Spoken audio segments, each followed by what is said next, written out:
See, we got volume on here. Okay, I see some thumbs up. That means you can hear me. Awesome, awesome, John. Whoa, Wendy, Crystal, Deborah. Who else is in here? Let me see. Who gave me them? Danny, Samuel, Rebecca, Laura, Linda, Jason, Shanice, Jan, Michelle. Love it, Ian. All right, 144.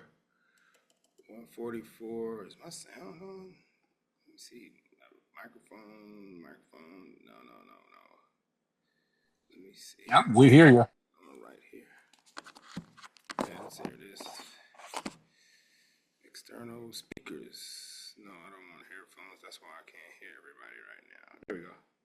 That sounds better. I wasn't hearing the blings. Ding, ding, ding, ding. I wasn't hearing that. Somebody say something, Travis. T Money. Check. Hey, there it is. There we go. Yeah, let's go. You know how it is. You're on the radio, like, hey, Yeah, anybody we're out going there? live. It's the middle of the night.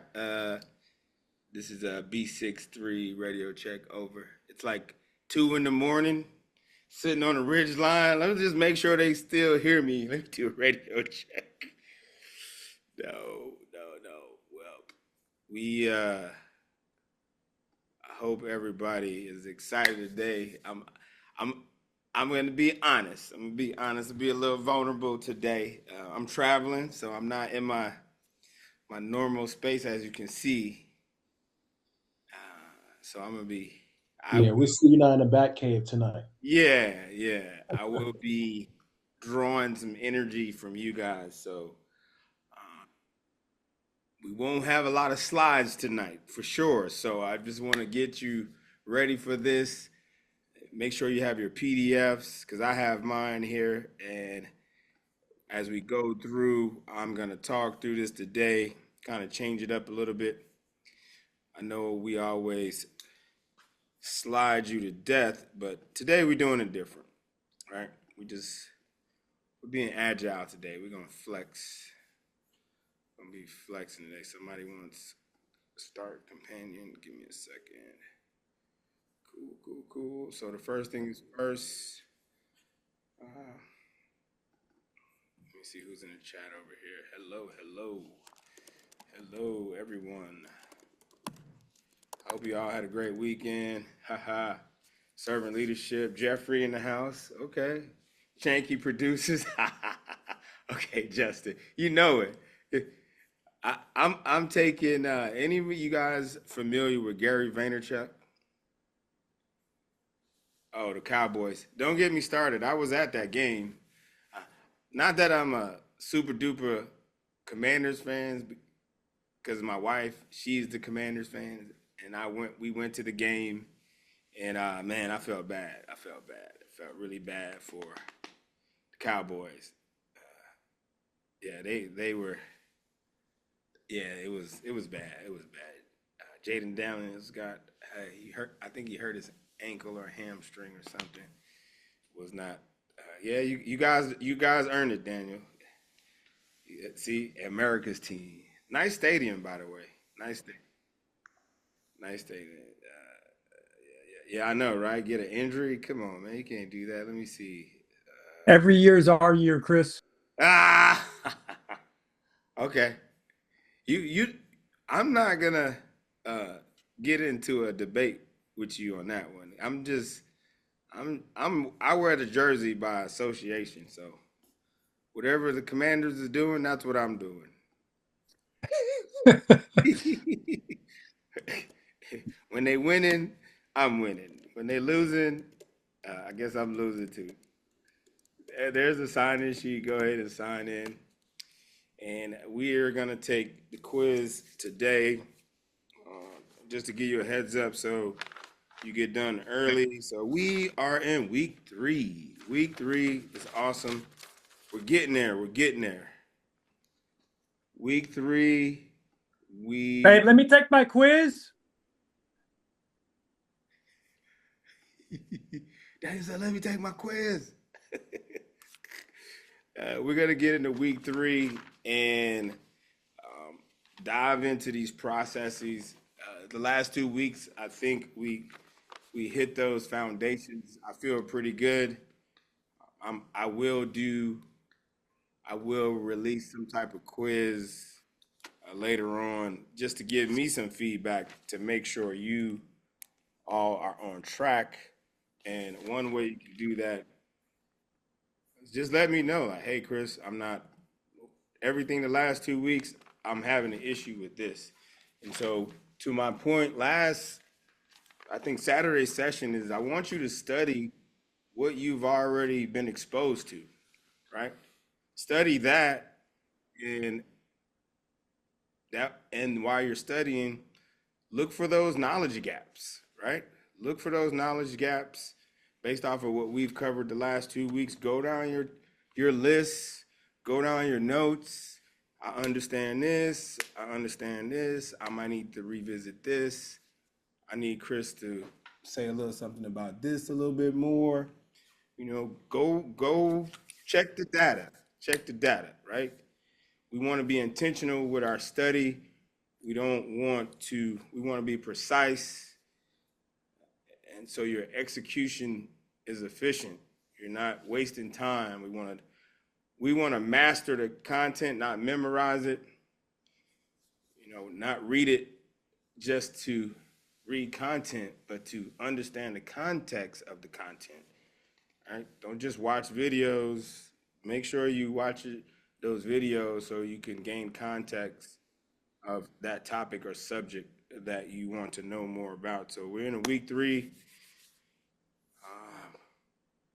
Today's tasks, we're in process domain. That looks like tasks 3 and 4.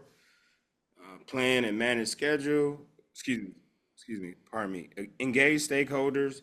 Plan and manage budget and resources. So that's what we're going to cover today. Briefly dive into those tasks and then move on to the process content in the PMBOK Guide 7, talking about the planning performance domain. So write that note down.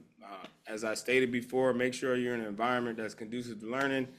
Have a desk so you can write notes, because we're writing notes today, right? There's a reason why I told you this 2 weeks ago. So if you're on a phone, you're going to have to catch it on a replay. Do the best you can, but if you're at a desk, get your notes out. I'm going to give you page numbers. We're going to go through it by the book. Make sure you annotate what I'm talking about. I'll give you some key points. Make sure you annotate those key points. And we are going to dive into the processes, because these processes, you need to know the processes, especially in a predictive approach, because it's step by step. You can't, there's no skipping. There's no do a little bit of this, do a little bit of that. Especially in the planning process group, you have to go down that sequence of plans and activities and processes when you're in the planning phase. You can't go out of sequence. If it's not required for the project you're on, then okay, move on, but you can't skip items. You have to go in order to make sure you cover everything. So when you get into execution, you have a plan for that and you can follow the plan. So any questions really quick on the Google Drive? I see some questions. Where is the replays? Somebody help your classmate out. Let me see who knows. Man, you should kept. Hey, who's Justin? Let me see who's that. I know Justin. All right, I'm not gonna say nothing, but man, don't say that out loud. You sent the big message by asking that question. You said the big message by asking that question. So here's the quiz. Let's get it on. Tell you what, it's been a long day. It's been long. I'm in it. I'm in it to win it. I'm in it to win it. Stay motivated. There we go. School. No. The replays are not in the school. The replays are in the drive and I'll drop it one more time. Google Drive. That's where the replays are located. Same folder where all the course material. If you have the root folder, it's in that folder, and which module we are currently in, you'll find a folder corresponding to that module and day. So we are on this is day 7. 1, 2, 3, 4, 5, 6. This is day 7. All right, so you should see day 1, 2 through 6 in there. Copy. All right.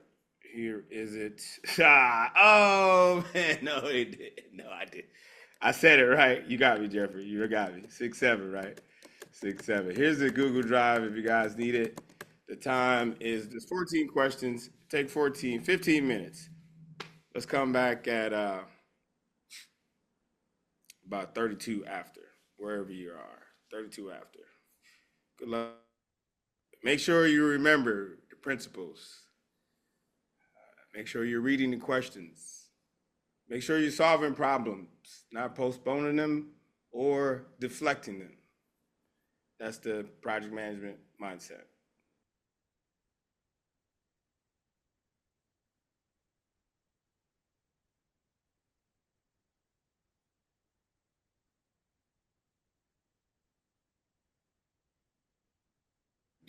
How y'all feeling? What's At number 14, can you just save us? Just rescue all of us. what's the streets saying right now? What's the streets saying? What's going on? Am I off mute? I think I'm off mute. I think y'all can hear me. Yeah, I'm off mute. How you feeling? You said 14, huh? Yeah, we're challenging that one. What about it? And in my experience, I've never seen a sprint paused except for like maybe once. And that was because we were way in over our heads. And yeah, we had not executed half of what needed to be executed to get to that sprint. So that answer in itself was like, we gonna stop doing the work? Is the goal completely unobtainable? So that's theory meets experience. Like I've never seen it. You said Doesn't mean 14 it can't or happen. 15? 14. Yeah, this is Ephraim. Okay, hold on a second. Hold on a second. What's the first couple words you said?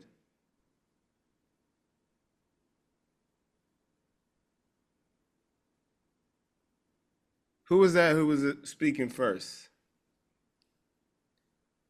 You said, in my experience. There we go. Cool. All right, let's stop right there. What does theory tell us? So read the question.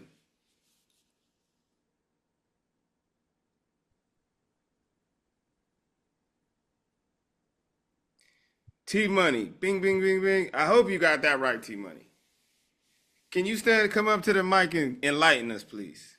Well, that's kind of going into saying that the answer that I selected is the evaluate one. Evaluate is to assess for me. So I disagree with this answer as well. So let's read. Somebody else got a different perspective. Chris, it's Jared. I would also just add, I did the agile. Hold on, let's go with Cherish first. I forgot. I saw her. Let's go with her first. Yeah. Go ahead, Cherish. I actually don't have a different perspective. Okay. Conflict for me was, even with the feedback, empowering team members increases accountability. For me, that also says evaluate the impact with the team. Okay. So I was very thrown off by pause. I don't mind. I've seen where we pause the sprint and replan. Okay. But my mind was thinking assess, and I immediately went to evaluate with the team. Okay. Somebody who marked the correct, it was 8 of you. If you marked A, please explain to us why you marked A. Go for it. Who's going to go first? I marked A. Go ahead, Jason. Why did you mark A? So what caused me to make the decision was, yes, we're an agile project. Yes, we're in a sprint actively, but it didn't necessarily tell us that we were doing something that was a priority task. And with the fact that two high priority risk materialized at the same exact time, for me, that's like emergency room, hospital, stop, triage what you're doing, do the right thing first. It's taking the next right step. So if you close it up for me. Finish it up for me. So pausing the sprint and replanning immediately. Yeah, it's pausing what you're currently doing, figuring out which one of your new high priority risk is more important. That's your replan, and then proceed with those risks accordingly. So B says evaluate impact with the team doing a daily stand-up and adapt the plan. Is it because B is saying to adapt the plan when really we're supposed to replan, because you can't do it if you're actively, like, if you're sorry. So what you're hitting on is that this question is making us make some assumptions. Yeah, because like if it said it's high risk and emergency, so the daily stand up was like, let's say 7 o'clock in the morning, and this Exactly. happened at So you're gonna midday. wait all night to go do another stand up and talk about it.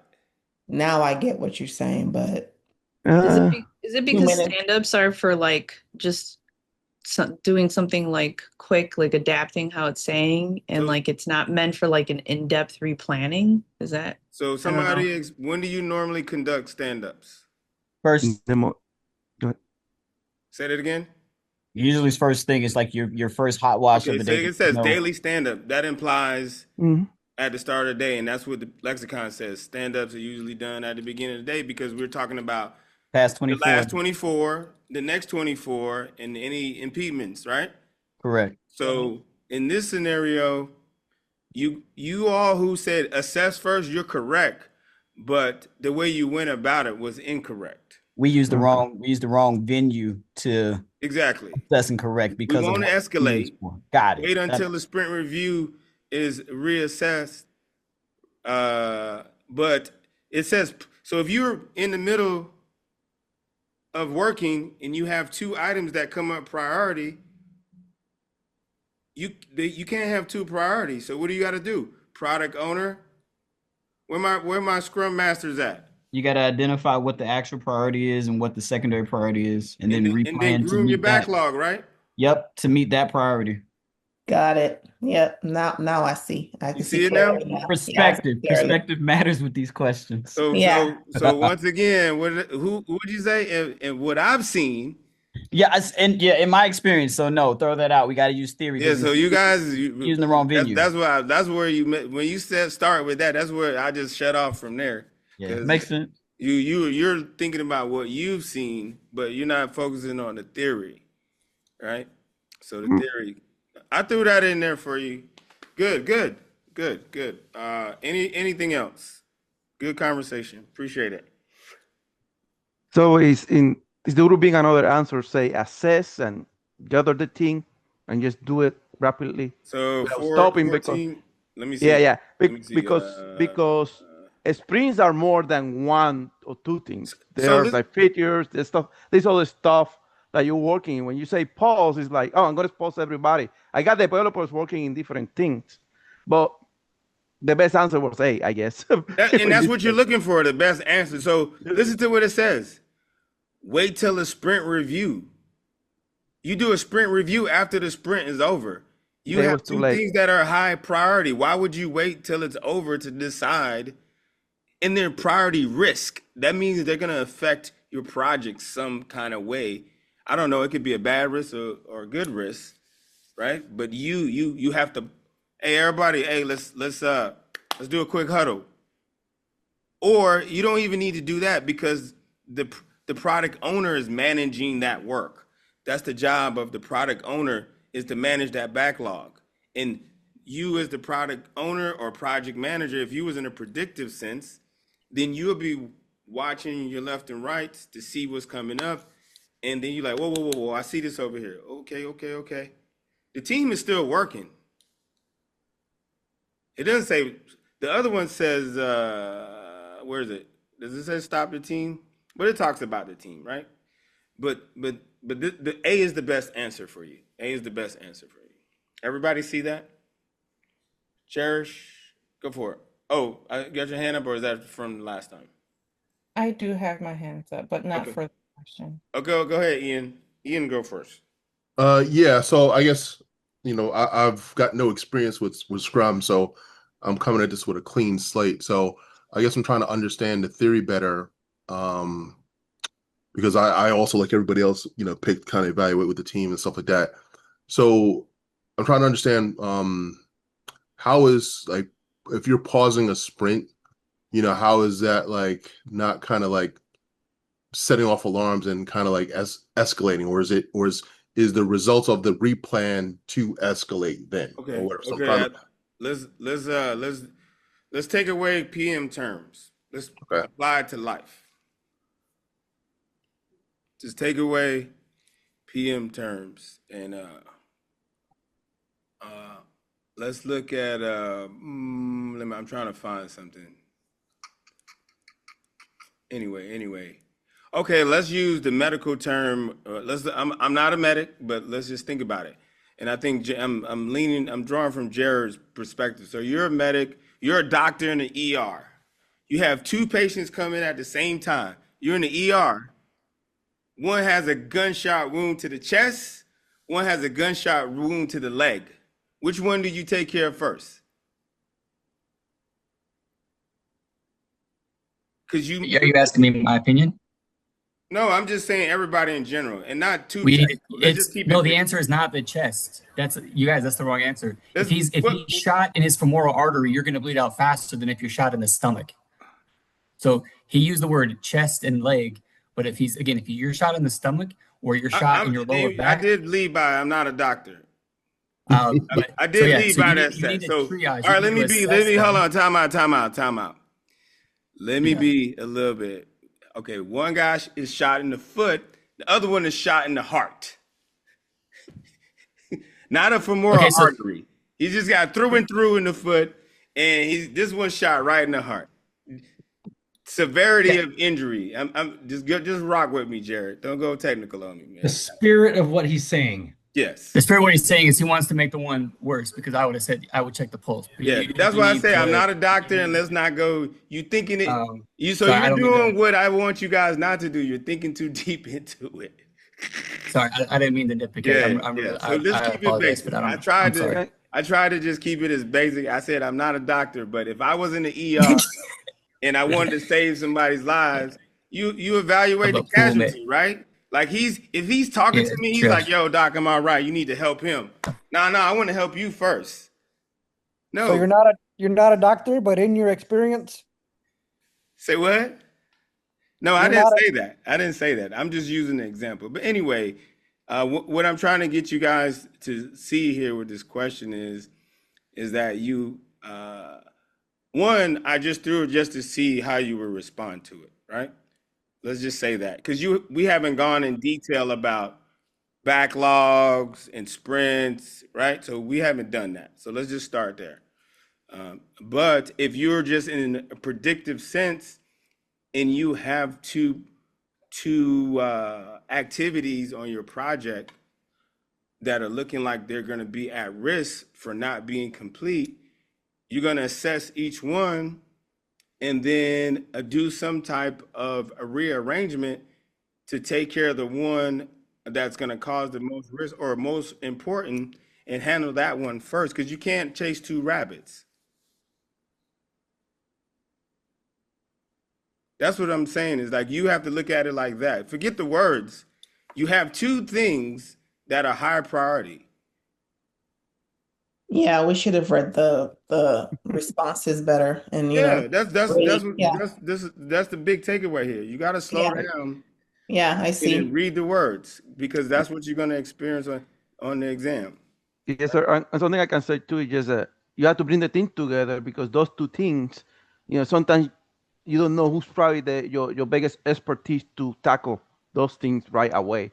Because you can think that person, you can know. That's why you bring the team together right away and discuss. Okay, one of the team members can say, "Hey, I know how to do that, and I will be able to execute. I'm doing this low task or this task that is no higher priority, so probably I can take that work. So if it said evaluate the impact with the team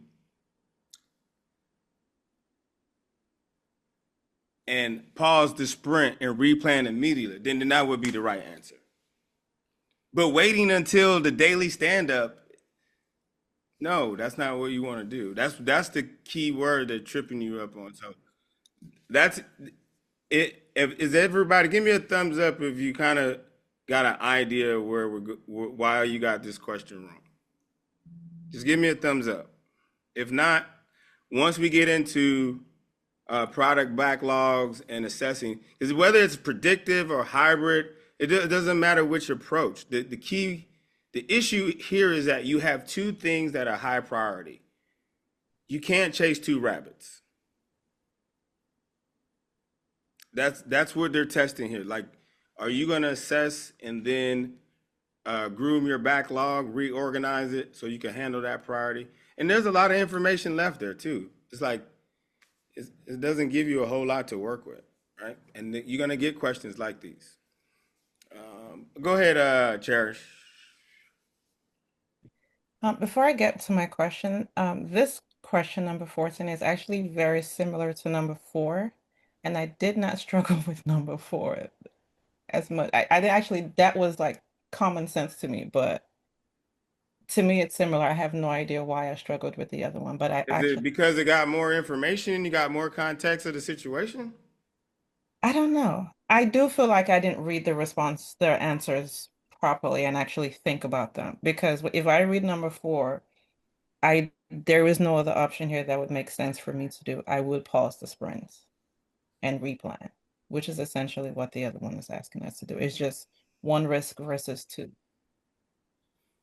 And I'm looking at people are saying escalate to the compliance office. That's an EEF. It's out of your control, right? Government portal, changing regulations mid-sprint. The owner insists the team finish the current backlog items and address it for new compliance requirements.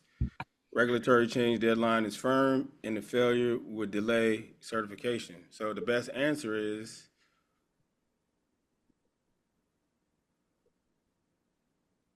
while the compliance is telling you it's got to be done.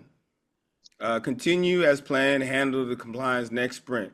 That's not good. It just told you right there, a delay, if you will, the deadline is firm and failure would delay certification. So if you fail to follow compliance, you're gonna fail and it's gonna delay whatever it is you're working on.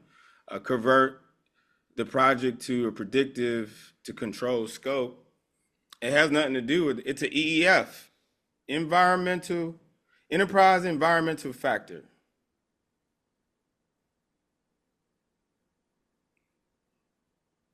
Changing the scope to, that's not even a real thing. You can't just, it depends on the environment. You can't just change the scope because so those of you got that one correct. Congrats to you, but escalate, continue as planned. That's a no-no. You basically ignored regulations and said, you know what, we just gonna do what we do. Forget what regulations say. I'm gonna just keep doing, hey, keep this project going. I need to get out of here. That's basically what you just said to the stakeholder. Forget what y'all saying. I'm gonna keep it going. But no, that's a good feedback. Good feedback. Question. So that one, it says the product owner. Sorry, I don't know if that was already Miss White that was talking. I don't want to cut in front of anybody. Go for it. But number 4 that you were talking about, yeah. So I made a comment said that I overthought it. But in that question, it says the product owner wanted to push, and that was like a risk towards compliance. And so I guess I was one of the ones that said escalate to compliance because I'm like, well, the product owner is trying to get us to do something. Let me escalate and consult with compliance to make sure this move is okay. Sort of thing is what I was thinking. I get your point and why I was wrong. So the product owner, so let's dissect it. The product owner is like, hey, okay, we got this compliance thing going on. Let's finish this current backlog item, and then let's focus on that. I don't know what it is. We don't know. We don't know what they're working on. If what they're working on is affected by compliance, it just says the Agile team delivering a new government portal faces changing regulations mid-sprint. So it's facing it, meaning it's coming, I guess. And then the product owner insists the team finish the current backlog items before addressing the new compliance. So the product owner is like, hey, we got this new thing coming down, EF. My advice to you, let's finish this work first, because they might be right at the end. I don't know. But let's finish what we're doing, and let's figure out what we need to do to address this new compliance, because they might need to do some rework after they finish. They don't know, but with this scenario, it's saying like they're gonna just finish the work, and then once the work is done, pause the sprint. Escalating, continue this plan, convert. No, those are not good answers. Your best answer is A. Hey, Paul. Yeah. Sorry, man. I got wrapped up in a call here. I'll just So no, you overall, you guys did decent. Maybe there's a couple that's on the end, but some of you missed a one or so. But take this discussion and look at those questions you missed, right? Go back and review and kind of dissect. And we haven't gone deep into the processes with Agile in that sense. So I'm going to just say that, but we haven't even gotten into the process. This is just covered what we covered on Saturday, but I wanted to throw those in there just to see who's doing the read aheads, right? Who's reading about Agile? Who's reading those things about product backlog? Those are key lexicon terms, right? So that's all that is. That's just, and you're gonna have 5 experimental questions on a certification exam. You're not gonna know which one they are. So there's gonna be 5 questions on there that may not even pertain to what's on this version of the test. They're just testing questions for the next version of the test. So you don't even know. It says it in the exam content. There's 5 experimental questions on the exam. So no, good job. You guys, good feedback. I'm gonna get my slides up. Did I get everybody? Did I miss somebody on the anybody had their hands up?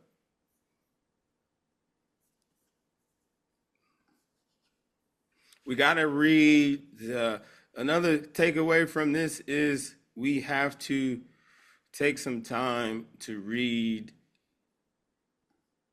what the question is wanting from us. I think that will trip you up. I've done it. I've done it on other exams and this exam, but that's gonna be learning the lexicon. Oh man, come on, stop playing. Learning the lexicon will be, and you just learn it through time. So those terms and those sections that you're reading, take a look at those, and we will see. So here we're gonna go into 50% of the exam, process domain, and we are going to 5 and 6. That's right. 1, 2, 3, 4, 5. Yeah, 4 and 5. Engage stakeholders, plan, and manage budgets. Task 4, just like we've been talking in our previous sessions, some of these tasks you will see that they're overlapping. So in people domain, we're engaging stakeholders, correct? Right? Same thing in the process domain. You're going to engage stakeholders. And then I'm pretty sure in the business domain, if you look ahead, or if you got your exam content outline, you'll see, well, they don't talk about stakeholders in it. So they're just talking about project compliance and businesses and value. So they're just talking about money, but in the sense, you're going to do some interaction and collaboration with stakeholders when it comes to projects. Analyze stakeholders, categorize stakeholders, engage stakeholders by category, develop, execute, validate strategy for stakeholder engagement. According to what we covered at a high level Saturday, what knowledge area does that speak to from a predictive sense? Anybody? We got integration. We got scope management. What would that fall under?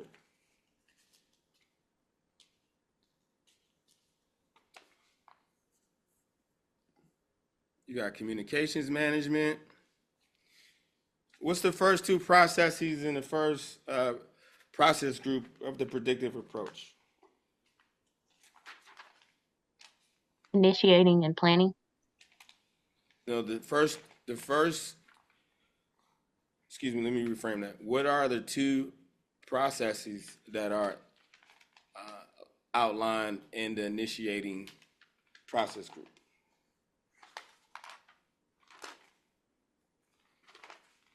Develop the charter and identify stakeholders.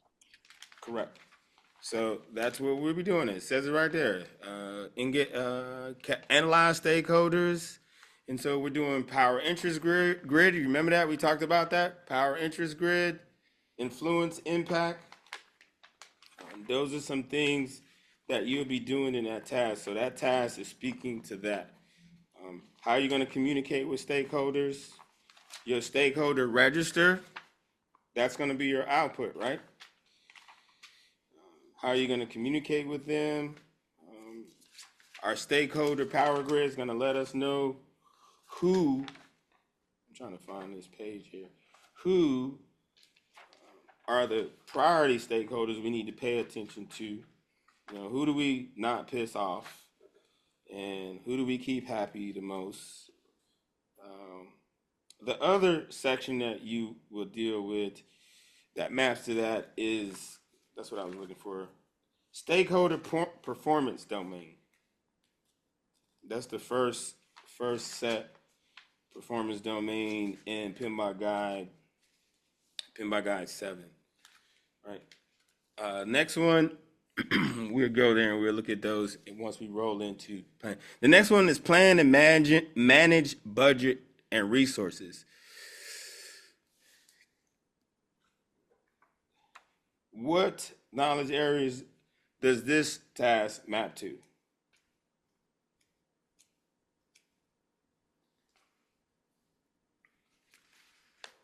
Let me see what the chat says here. Planning, okay. But be more specific. I said 2 keywords there, budget and resources. So what planning portion will we, I said, excuse me, let me back up. Knowledge area, not what you're gonna do. Which 2 knowledge areas do they map to? Resource management, what's the other one? Cost management, correct. That's what I was looking for. So knowledge areas are integration, scope, schedule, budget, communication, resources, procurement, quality, risk, stakeholder. Those are your knowledge areas, right? And then also you have your process domains, process performance domain that we covered over the weekend. There's 8 of those. And so that I think T Money shared that grid. It shows you the transition from PMBOK Guide 6 to 7, showing you what those project performance domains are, right? So you have a performance domain for stakeholders, and then you have a performance domain for planning. And so that's where these tasks are mapped to. So we're going to go into those two performance domain and go down that rabbit hole and understand the concepts that's in there. So let's take, there it is. Thanks, T-Money. Let's take 10 minutes. Let's take 10 minutes and come back. I need to get some water. My throat is a little dry.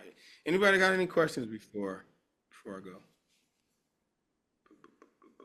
Y'all get some water, take a deep breath. It's quiet in here today. It's quiet. That's because he caught us off guard with 14. That's what it is. Hey, somebody said my questions was easy.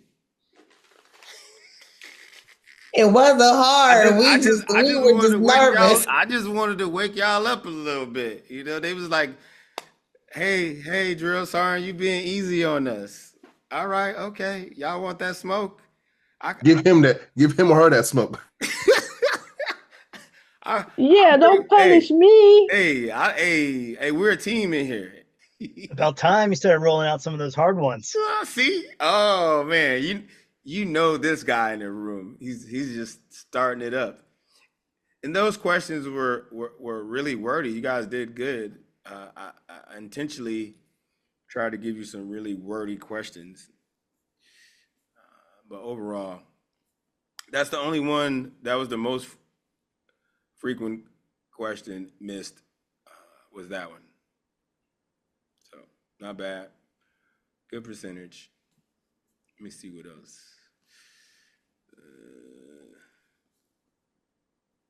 That's the individuals. Cool. All right. I'm gonna take a break. I'll be back. Let's start up about all right. I don't know if you guys remember, but I shared with you probably a week or so ago. There were some cheat sheets for the 12 project management principles and also the 8 performance domains. They should be in your resource folder in the drive. I would advise you to take a look at those. They give you a little bit of overview, because we're going to start diving into these a little bit more. And these, when you look at the review the task in the exam content outline, you should be thinking, oh, I read this task plan. Where does that map back to?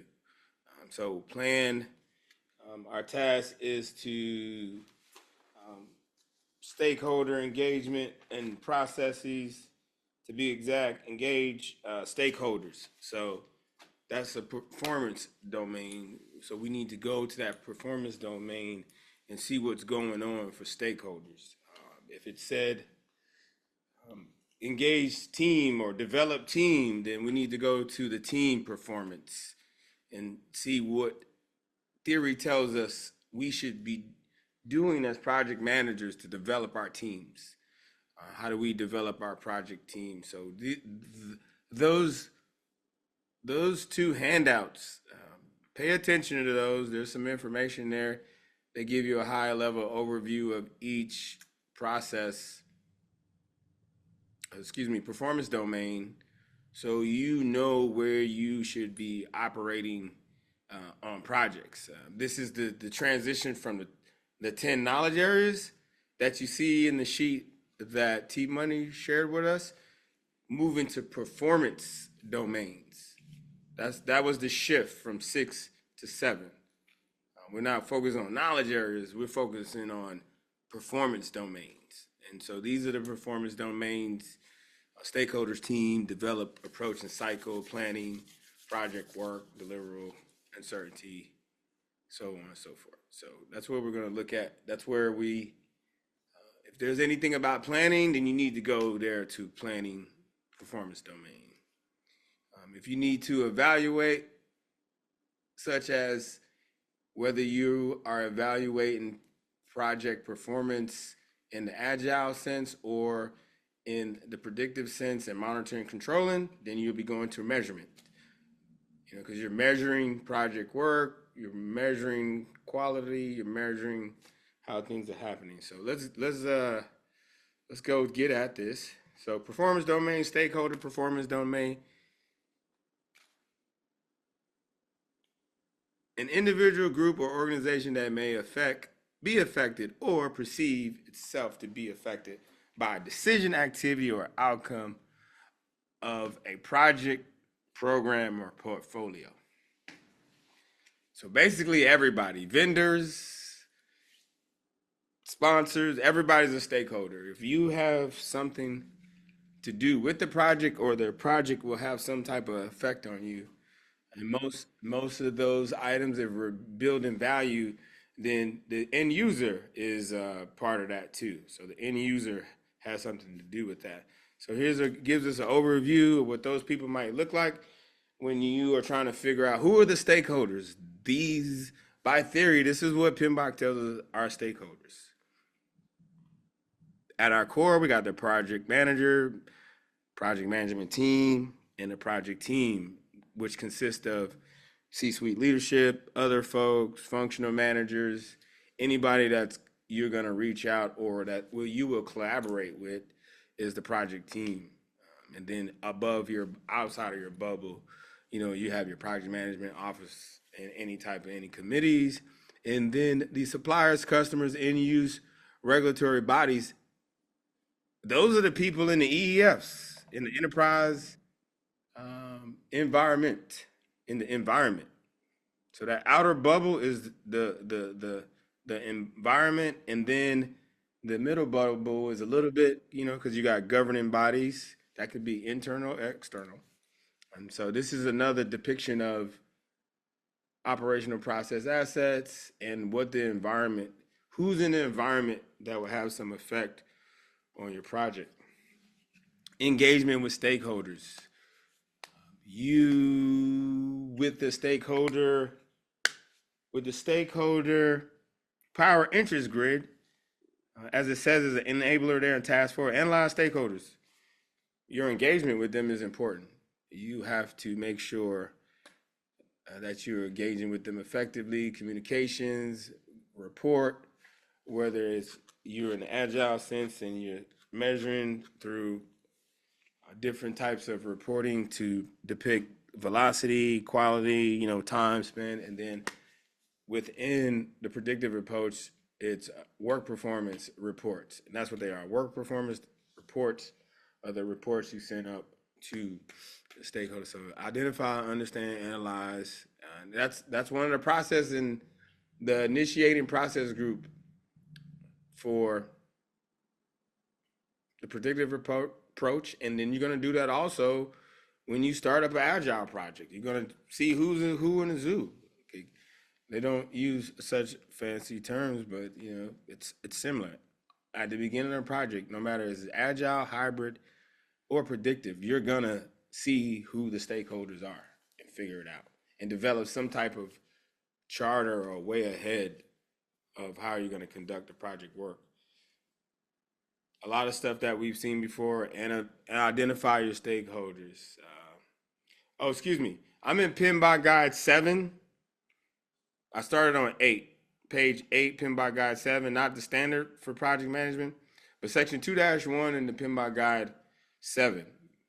Just to those of you following along, those of you watching this on the replay, that's where this information is coming from, the PMBOK Guide. All right.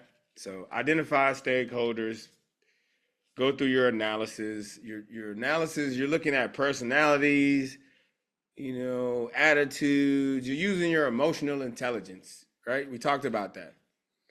People domain. You're going to use your leadership skills and your emotional intelligence to do this part. All right. Understand stakeholders' feelings, emotions, beliefs, and values. Then you're setting up in your power interest grid. And that's just getting to know the people that you're working with within the organization. So then you have to determine how you want to stack those stakeholders. So to identify stakeholders, you're going to produce a stakeholder register, and that register will have a column, or you can organize it from 1 to 20 if you have 20 stakeholders. 1 being has the most influence, and number 20 having the least influence on your project. So however you decide to do that, you're gonna put that in some type of order, and then have some instructions on how you're gonna make engagement with the stakeholders, right? Communications. This is another part of, remember I said that about 80% of your work on a project, it will be communicating with project teams, sponsors, vendors, stakeholders in general. So push communications. Anybody give me an example of a push communication that we, what are you doing in reality when you're pushing? Email. Email, okay, cool. What about pull communications? What would be an example of a pull? How would you set up a pull? SharePoint, easy one right there. Any message board where you will post items for information or updates or reports from last cycle, that's going to go on your SharePoint or whatever message board or whatever. In Asana, Asana is like a pocket version of SharePoint in a sense, and you can create departments within Asana to specific teams, and then it has a place there to where you can hang documents that you want people to see that's relevant to that section. So marketing, if there's a marketing department, they might have their SOP up there, or hey, if you want to request some type of marketing, here's the form right there. And that's where those are your that'll be your pull items where you just post information so anybody could just go there and pull that. So push and pull communications, understand that concept. Monitoring, you're always going to monitor those stakeholders, monitor emotions, egos. Something a lot of us don't really deal with. Go ahead, Clifton. Yeah, I just want to see if I understand correctly here and gauge my depth of understanding. As far as like the pull communication, right? I understand the push, but is this, as I'm reading along with you, I'm trying to, is it just basically just for people to have sight of what's going on? It's not necessarily that you're saying you're requiring feedback. Yeah, any communication that doesn't require feedback is something you're going to post and have people pull it. Okay. Yeah. So if I wanted, for example, one of the questions from the exam may have been, like a stakeholder doesn't feel like they're getting the information. I can't remember how it was worded, but that's a method that the PM could use to say, hey, based upon the stakeholder engagement plan, then the information that is required is here specifically. Yeah. Well, yeah, like you have identified that. Yeah, it depends on the question. Right. But it just depends on your scenario. So you're gonna push. That person might want you to just push email, and memos and status reports.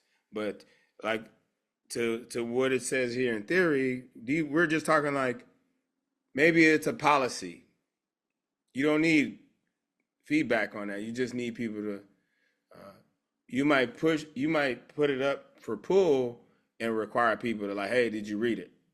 Or you maybe don't care, but It's just there for people to reference. So you summed it up. Any type of communication that you're not expecting feedback. Those are the type of communications you're going to put up somewhere on a SharePoint or a message board for stakeholders or anybody on the project. Understood. All right. Cool. Anybody else in here? See how 105 drive is a full. There we go. The drive is a pull example. Yes. Yeah. If you need something, you go to the drive and pull it. That's a good one. Thanks for that, Ian. Where are we at? Interactions, monitor your stakeholders. And then it will overlap. Your work in other domains will overlap. So the big takeaway here is the process of engaging stakeholders. You have to analyze, you have to understand how they like to communicate. And from that's how you're going to go about managing that relationship with them on a project. Any questions about the stakeholder performance?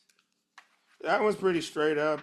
I think we've talked about that before, and that's what you're going to see in this sense is it might sound redundant, but that is part of the method. You have to hear it and see how PMBOK says it 2-3 different ways within in the literature. So if you're feeling that way, then you are correct about that. So we're going to page 51. The planning performance domain.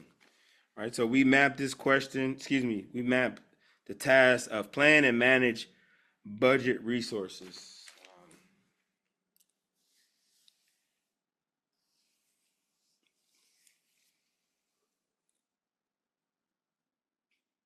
In other sense, planning out the budget and resources would probably be something done later. Some of the other past literature focus on, hey, we got to get the scope, and then we got to figure out our schedule, and then that'll help us figure out what the money will look like. But in this sense, they have restructured everything here in the planning domain. And what do you think? Something we talked about Saturday. What do you think will drive your planning when it comes to planning and manage budget and resources? Okay, deadline. All right. A little bit. Let's go higher. Let's go 30,000 feet. Let's go. Let's push out. So you got budget, timeline, WBS, higher. You guys are too low. Authority. Let me ask a better question. The project environment, which approach would you use?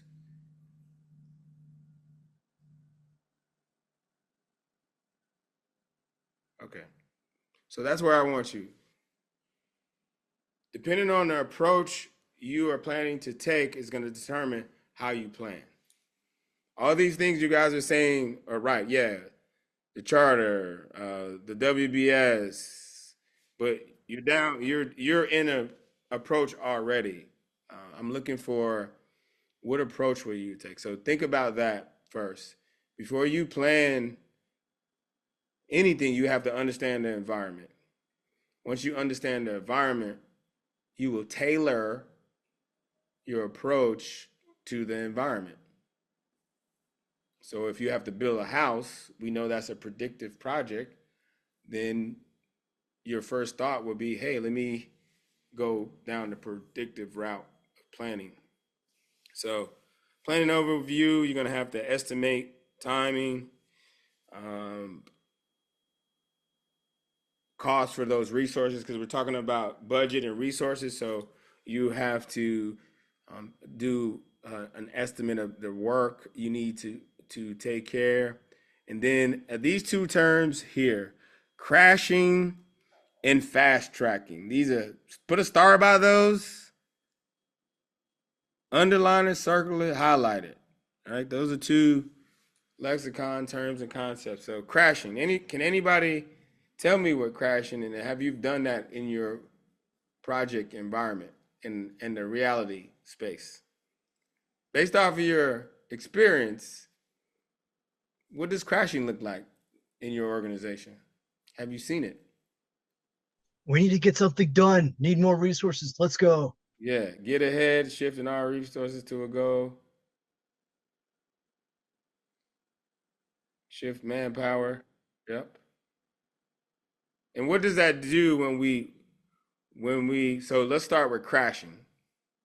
So crashing is what? Crashing adds cost. Somebody said adds cost. Adding resources. Crashing is adding resources. Yes. Throwing money at the Yeah, so problem. just like Ian says, short answer, throw money at it. And when you throw money at it, the cost will go up. All right. Now, fast tracking is a compression technique, a scheduled compression technique, where you may have two activities that you can get done, work on them at the same time versus wait until one is done before the other, because they're not dependent on each other, right?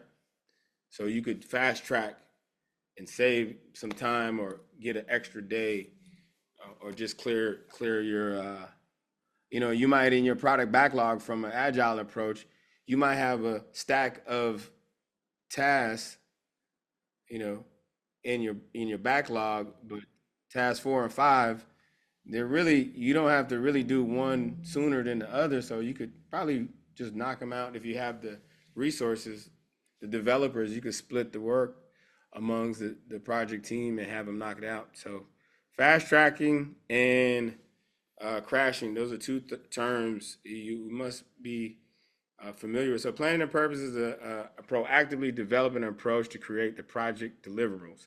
That's what we're doing in planning, right? We have to develop this plan so when we execute it, it's going to produce a product, service, or result. That's project management. That's what a project is, right? Project management is an application of skills, knowledge, tools, and techniques, right? That's project management. But a project is short endeavor, produces a product, service, or result, right? Unique. Planning variables, development approach. Once again, how you plan to approach this. We've talked about predictive, agile, and hybrid. Your developmental approach, project deliverables. Also, your budget is going to determine like what the organizational requirements are when it comes to planning. Once again, the market conditions, EEFs. What is the market doing? Might have effect on that. Legal issues, regulatory compliance. In that scenario with compliance,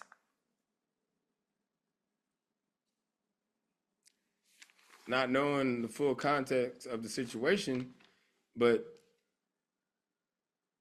the new compliance issue may have increased the budget, and you might need more resources to fulfill that.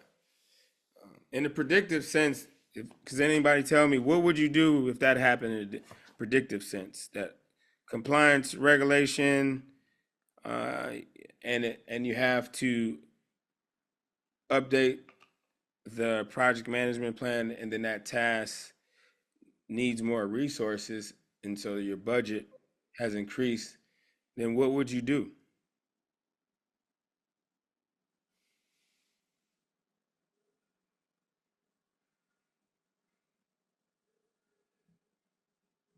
Okay, but how would you do that?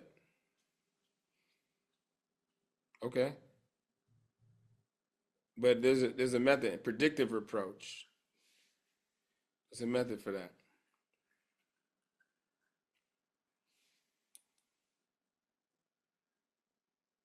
Change control board, Deborah said it. Change requests.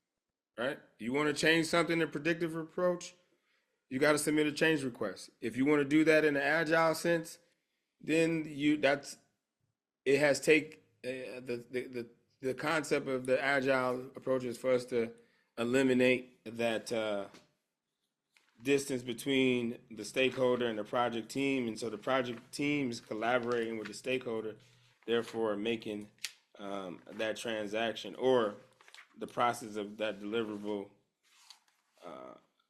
go along faster without having to slow it down with paperwork. So that's our biggest thing. So change requests would be one. Estimating, you would get into this with all different type of estimation techniques, range, accuracy, precision, and conference. Who's familiar with a ROM? Who's familiar with a ROM? What does it stand for? There we go. Rough order of magnitude. There we go. And that's usually the swag when you don't have any data, right? You're just figuring it out. So 25%, 75%. So you just kind of give your, I need no less than this. I think I need this. So you subtract 25%. That'll give you your minimum. And then on the high end, I think we're just gonna throw 75% of what we think we need, and that'll give us our range. And so that's how you just getting a rough order of magnitude when it comes to budget with that. Some graphics depicting that over range, estimated range decrease. The biggest thing is that when you're planning, you have to go through with your estimating techniques. And that's going to also go on, that's going to determine what is the scope of your project and how much time you have. You will go through some of those estimating techniques. I'm trying to see here. I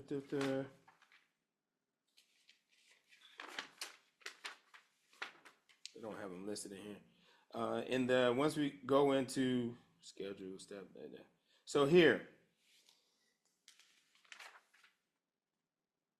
excuse me. As far as estimating, and this portion here speaks about in the PMBOK, in the predictive approach, when we talk about the work breakdowns, structure with all the project work, and you are estimating, you're doing a lot of estimating of how much work you have to do and how much time it would take you to do it and how much it's going to cost, right? So what's that one thing we have to do when we receive the project scope? What is it that we have to do when it comes to our work on a project, whether it be agile or predictive? Taylor, yes, we will do that. Validate, yes, we do that. Before we validate, okay. Decompose, that's it. Decomposition, so underline that, start at. Before you start working on a project or an item, you have to make sure it's decomposed to as low as the least amount of tasks as possible, right? Especially in the predictive sense.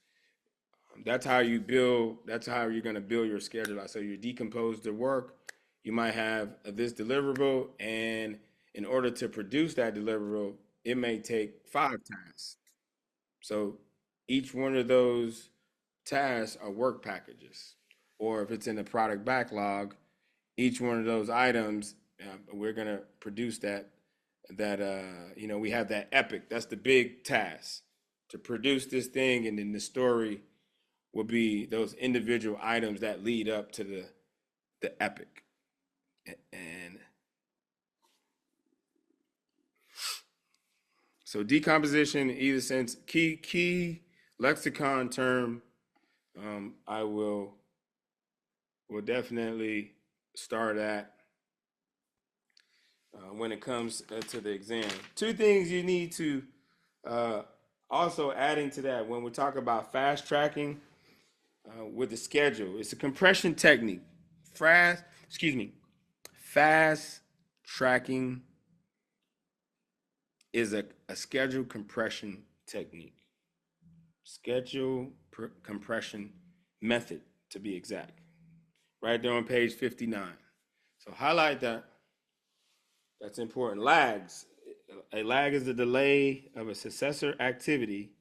An activity using a lag will be changing the type of relationship between the activities. So if you have some time that's going to be overdue, then that activity is lagging because it's overlapping to the next event. Go ahead, Jose. Yes, just going back a little bit on ROM, just like just the way my brain works, just kind of looking at what is the since ROM is, you know, kind of looking at big picture, you know, cost. What is there like a ballpark where you really want to be with like a plus or minus on your budget? Is there like Yeah, that's what I was stating on page 55. Okay. Where it says range, estimated, it says range. That's where I was speaking. So oh, okay, gotcha. Yeah, All right, so, that's what I thought. It was just I was trying to like correlate to so like when you're putting that together, where is it kind of where you want to be, so you can, you know, plan for that. You know, well, it's actually going to be a little less than, you know, the initially assessed, or it's going to be actually a bit more. And then what is that normal deviance, you know, deviation? Like what is it kind of not that's allowable, but what is kind of keeps you in the ballpark? In the ballpark, yeah. For ROM, just keep in mind, just ROM, negative 25% plus 75%. So whatever you think you need, you'll subtract 25%. So if you subtract 25 of what you think you need, and then you would add 75%, and that'll give your budget range. Because you're just doing, this is happening in the initial phases because you're planning, right? You don't know. You're going through this planning cycle because you're trying to figure it out. And then once you actually go into decomposition and setting up the work and analyzing the activities, the process group of practice guys does a better job of articulating that in that literature than it does here. And that I'm actually going to show you that when we go into another set. But right now, I'm just giving you guys the wave tops of what you need to be focusing on and planning when it comes, and where to go check it out in the PMBOK guide. So here's an example of how a chart will look as far as fast tracking items, how you go by. This is an activity chart. You might see something like this on the exam. We haven't gone through with scheduling, but just the way it's laid out, just letting us know how you could get things done simultaneously and not waiting. Like, for example, if you see here activity 3 and 4, they're not dependent on each other, so you could get those done simultaneously. Whereas in activity 1, is dependent on activity 5, so you can't start activity 5 until activity 1 is finished. All right. Yeah, I got a question. So is fast tracking more for a predicted approach than from AYA? Because I know in AYA we are most of the time doing it already. Yes, that's a predictive approach method. But you could actually, it's more about, it's not really, and I'm looking at the theory, right? All you're really doing is taking 2 tasks and working on them at the same time. So if you're in Agile and you have 2 tasks in your product backlog and they're not related to each other, then essentially if you have the personnel, you could get them knocked out at the same time. If you have the personnel and the resources, you could knock them out at the same time. So you don't have to wait. Okay, this one's next in the backlog. okay, well, they're not dependent on each other. So yeah, we can knock these two out at the same time. So you can make that choice. It just depends on the situation. So, but to your first point, yes, start with predictive, and unless it says it in the question where it tells you you're in an agile environment and you might have some choices there, you have to look at the context of the question.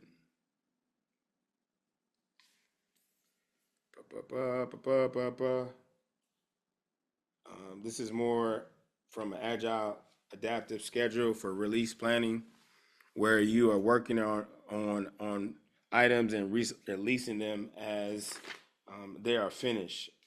Which in a predictive approach, we wait to the end and finish and deliver things versus as we go.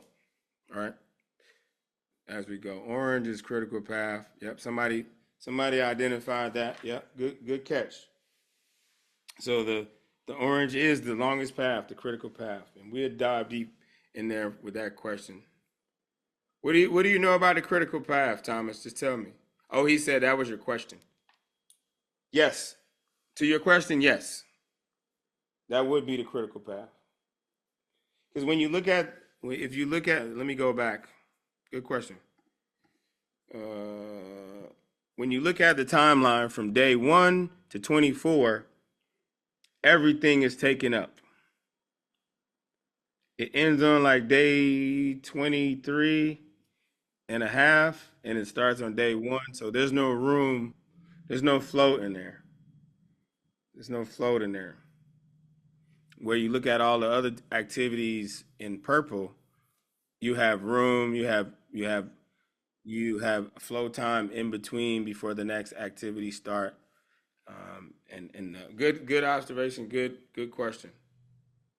Critical path is the long pole in the tent. Yes. Well, some of you having a hard time logging on tonight?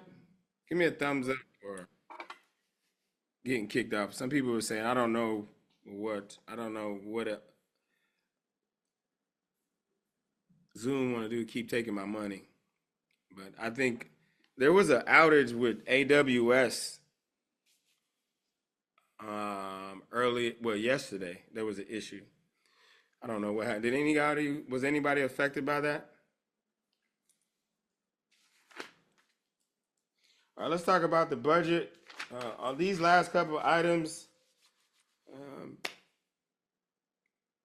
in the in the practice guide, that talks more in detail, but this gives us the wave types of estimating our budget. And the way we come up with our budget is we have to decompose those tasks and figure out how long those tasks will take, figure out what type of resources we need for them, and resources also being hours worked and manpower. So if something requires overtime, then that creates the dollar amount when it comes to that.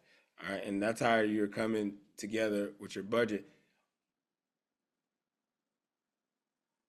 That is put together. So in the predictive approach, or when a project starts early on, what is the item that we need to get this information about the budget, right? Essentially, as a project manager, you don't have to do this. You get the money, and your job is to make the work happen within that budget. So what is that we get? It goes along. It's an input to our project charter. Anybody?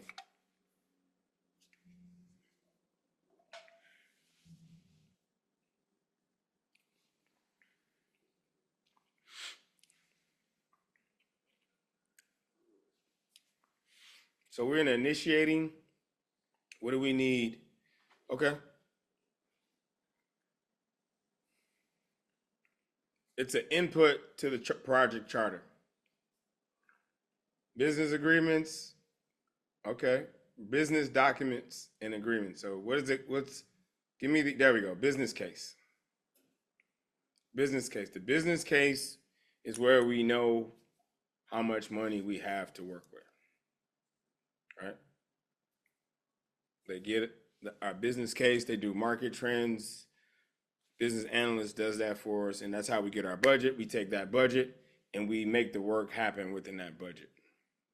They have already set the reserves for that, and based off of what the business analyst gives us, as I just started talking here, is, this is from the left to right. You have your work cost estimate, cost baseline. That's developed through when you're planning costs. So in a predictive sense, planning costs, the output of the cost management plan is the cost management, the output to cost management is the cost management plan. And also to that, you develop your scope, your cost baseline. So you have, if you refer back to page 33 in your process group guide, 22 shows you the chart, 5 process group and the 49 errors. Page 33 shows you plans and documents. So as you know, in the plans list, you have a scope baseline, a cost baseline, and a schedule baseline. And that's letting you know, like, this is our legit budget. And above that, those are your contingency reserves. Those are for items when you may need to put in a change request, or something has happened, regulation has happened, and you need more money. And then you have your actual project budget. So the project budget is made up of the contingency reserves and your cost baseline. And that will give you your full project budget. Go ahead, Jose. Okay, so just to understand the like how people who's responsible for what. So under the business case, the PM is not the one that is owns that, right? That's more like the sponsor or the program, the PO. Because wouldn't then the decomposition be owned by the PM? Is because then they're in charge of breaking down to figure out the cost from all the teams, and then compiling that up and then submitting it up to justify the ROM. Okay. Is that? Let me clear that up for you. So when it comes to money, we know the sponsor is associated with money. So that's the first. The sponsor is contributing funds. It could be an outside entity, but the person that's helping the project team come up with the budget is the business analyst, and they're the one who is developing this business case for you. The person in the finance department, because you might be in a functional organization, so you don't have the power. Remember back to our authority and how the organization is structured. Somebody said cost analyst, all right? So that's who's going to handle that. And so your job as the project manager, once you get that number, is to manage the project work and get it within that budget, right? That's how much you're getting. Hey, we're going to give you $5 million, get the work done. You guys break it down, but all those reserves and those ROM estimates, that's already calculated for you. And then you will decide as you go through that process of, identifying the requirements and then identifying what deliverables you have and the activities and estimating those activities and durations. Then you will be able to have a better picture of like how much you're really going to spend on each work package or story or item in the product backlog. Oh, shucks, we getting close to the end here. More communications, still planning, like I said, physical resources, procurement. There's some procurement going on, procurement management. When it comes to resources, acquiring resources for your project, especially when you're doing upfront planning.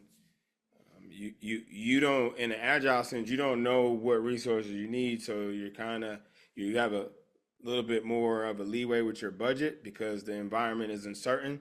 So you can't plan out all the way like you would in a predictive approach. So you have in an agile sense, you're most likely to have a budget that gives you some flexibility to spend a little bit more, because it is expected by the organization to spend more because we don't know what the full scope of this project is going to be, because we're developing as we iterate, progressive elaboration through each iteration. We're developing and refining the scope, and that's why that approach is expensive.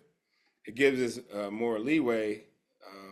Any changes as a result of risks in the project, things you need to know for the exam. In the predictive approach, you need to submit a change request. In the agile approach, you're collaborating with the stakeholder, product owner, collaboration. Everybody's collaborating to make these changes. There's not a lot of processes and paperwork involved in that. Metrics, your reporting systems, work performance data, those items will be reported along with your project baseline. And remember, these will come up: cost baseline, schedule baseline, and scope baseline. Those are indicative to the predictive approach, right? Metrics are measuring and reporting on the project work as what we have there. And that's about it in that sense when it comes to managing projects on there. For homework, let me just go through that. For homework, you're gonna need to review in the agile, in your process group guide, this book.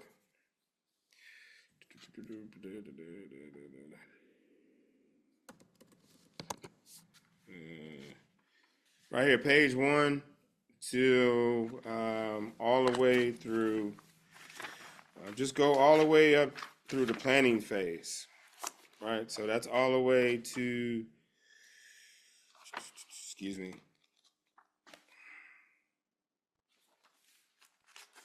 page 169. It sounds like a lot, but it's not. Just go through those items and you'll see all the processes there, and we're gonna come through with that. Not 169, sorry. Page 129. So I'm sorry, what were the pages again? So in the process group guide, go through pages 1 through 69. 1 through 131. Sorry. But what I was trying to say, pages 1 through 68, we've covered most of those already. That's your foundational information about the 5 process group, the structure, portfolio management. We've talked about these already in the last 2 weeks when the foundational concepts. We talked about inputs and outputs. We've discussed those topics. So this is a review for you, page 22. I showed you this. We talked about this. So those first 60 pages is where you're going to be doing the root. When you get to page 69, that's where you're going to dive in and you're going to get some more reading on what we discussed about what's happening in the initiation phase. So 69, we start, and then sorry, 6, that's not right.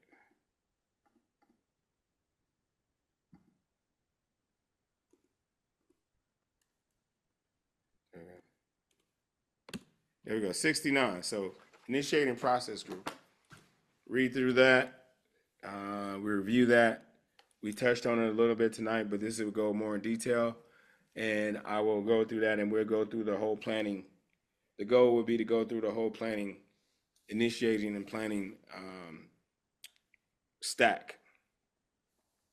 And then we'll continue down that road until we finish everything this weekend. So Saturday, we're gonna finish up this whole process.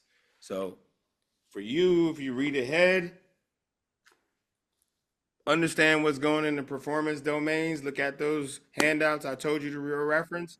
And this is where you need to go and review the nitty gritty, because the PMBOK guide only gives us a lot of wave top items, but this gives you the particulars about each process, what's involved in each process, what tools you are using in each process, what techniques you're using in each process.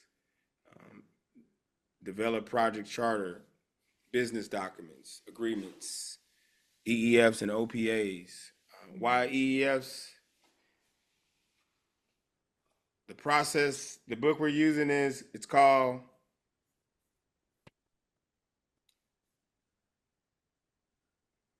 Process Groups, a Practice Guide. Chris had a question. At the end of the program, I think November 1st is our last day, right? That Saturday. Correct.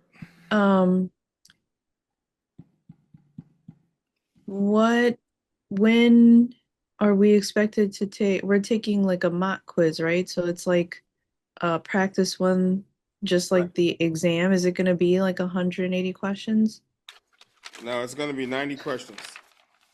90 questions? Okay. Yeah. It says right on the syllabus, Saturday 1st, 90 questions, mock exam. Oh, okay. Okay. Because I can't hold you for 4 hours, so I could split it in half. So 180, 90 questions, 2 hours.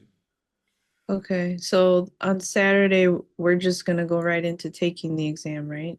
No, we'll do a review. Oh, okay. So we'll go over, like I mentioned, we'll come in, the business environment stuff. I'm going to try to get that done.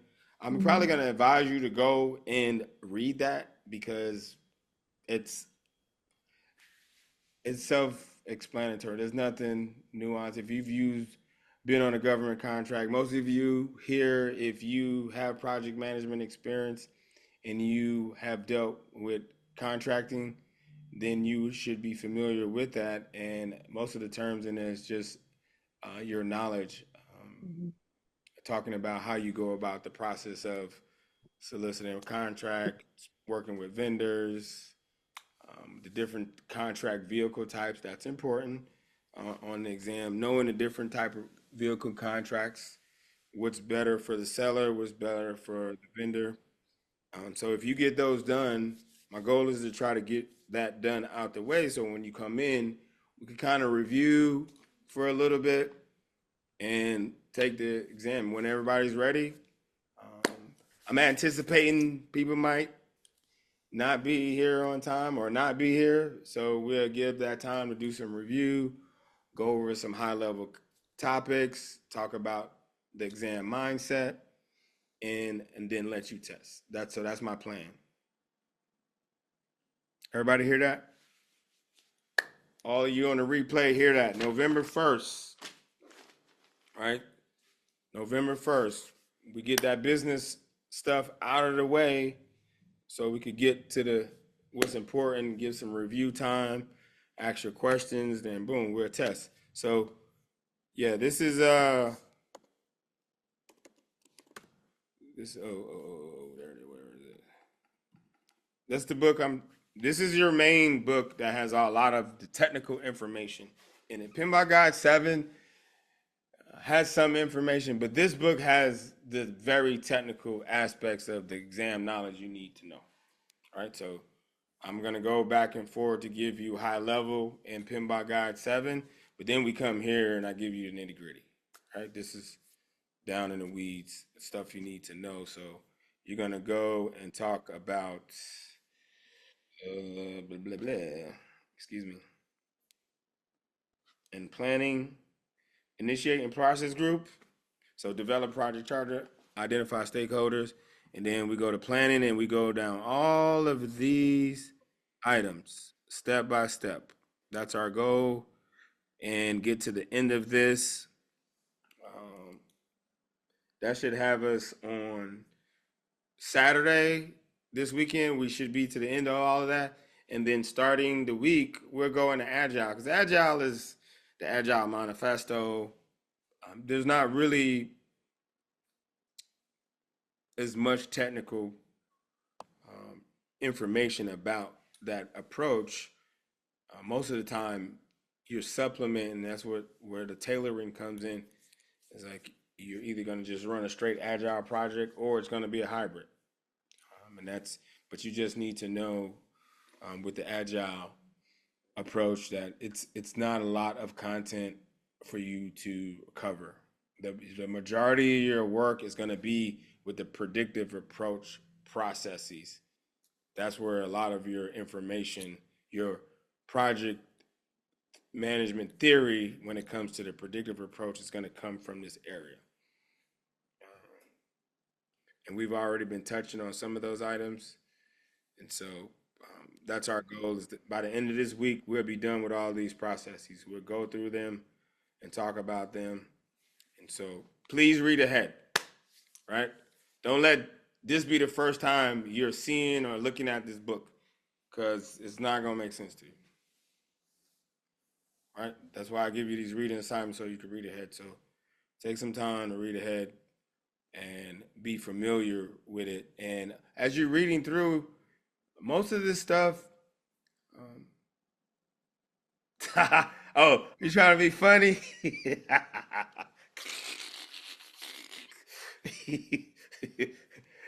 I see you there, Justin. What book is that? Like, come on, man. Hey, don't get me started. Don't get me started. But where was I then?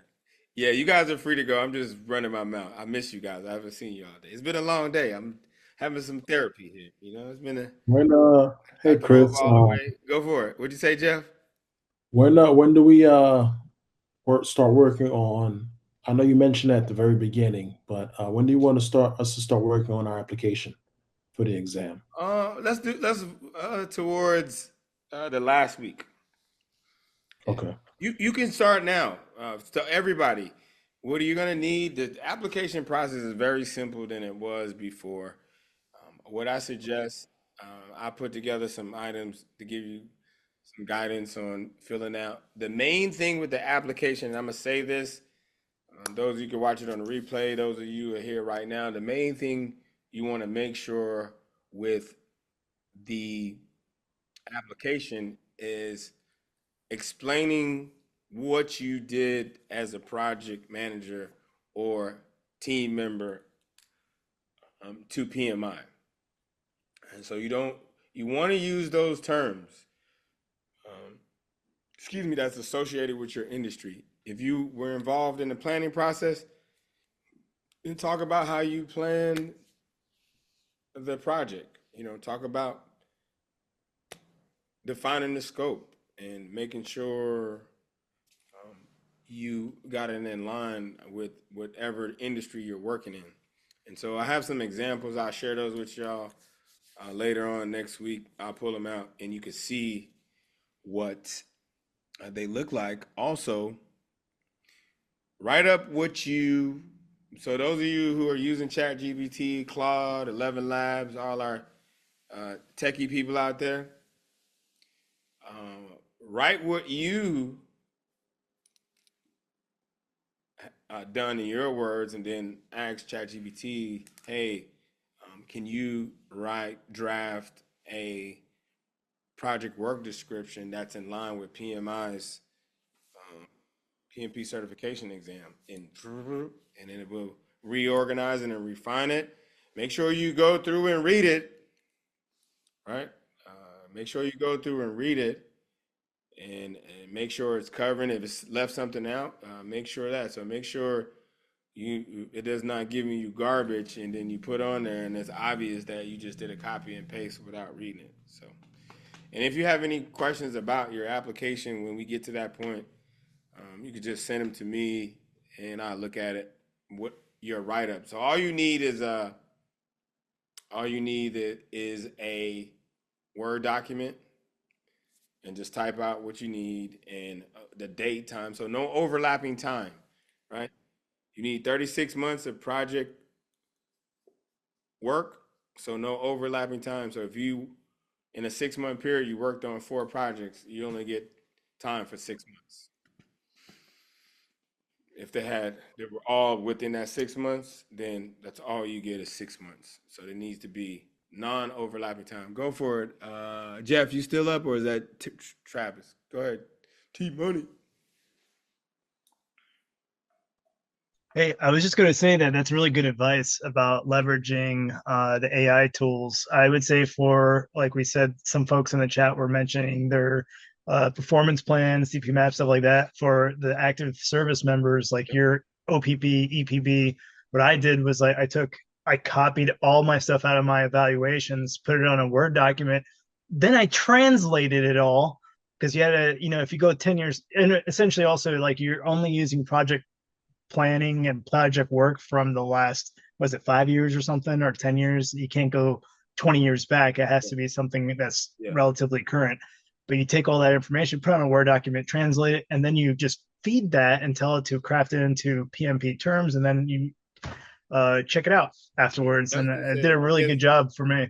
I guess Justin already went back there, and he's like, "Yo, he'll share his."